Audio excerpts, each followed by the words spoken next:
mengenai kampanye demokrasi di lingkungan mahasiswa beserta dengan contohnya dengan judul mewujudkan demokrasi dalam kehidupan mahasiswa.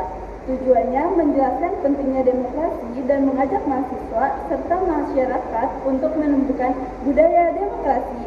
Dengan saya, Nadia Aulia dengan NIM 125110015 sebagai moderator. Dan saya, Cinta Dolosaribu dengan NIM 125111009. Dengan saya, Nihayatul Maziah dengan NIM 125111006.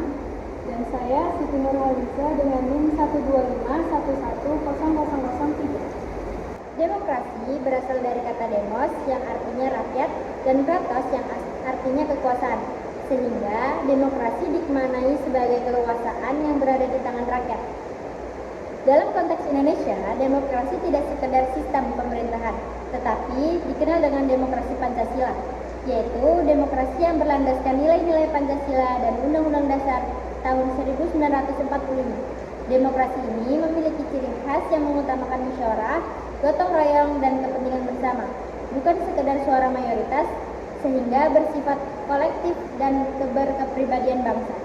Prinsip-prinsip demokrasi meliputi kedaulatan rakyat, kesetaraan, keadilan, kebebasan berpendapat, serta berpartisipasi dalam penegakan hukum atau rule of law, yang didukung juga oleh pilar seperti hak asasi manusia, pembagian kekuasaan, dan keadilan sosial. Demokrasi Pancasila pada dasarnya berlandaskan seluruh sila Pancasila, dengan penekanan utama pada sila keempat, yaitu kerakyatan yang dipimpin oleh hikmat kebijaksanaan dalam permusyawaratan perwakilan, yang menegaskan pentingnya musyawarah dan kedaulatan rakyat.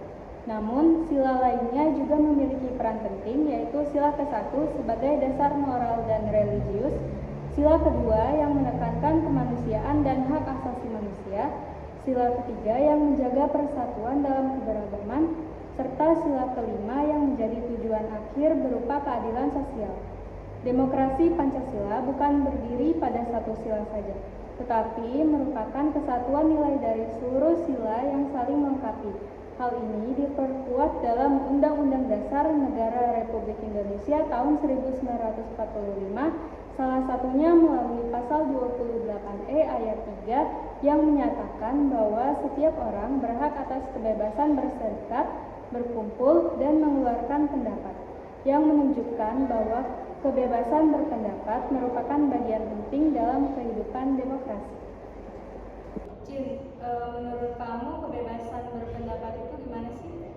Kalau menurut aku pribadi, kebebasan berpendapat itu memang benar-benar bebas tanpa ada batas. Aku kurang setuju sih. Kalau terlalu bebas tuh kayak orang itu bisa ngomong sembarangan dan malah nyakitin perasaan orang lain. Tapi kan itu hak kita sebagai warga negara. Iya, tapi harusnya ada aturannya nggak sih? Nggak boleh melanggar hukum atau merugikan orang lain.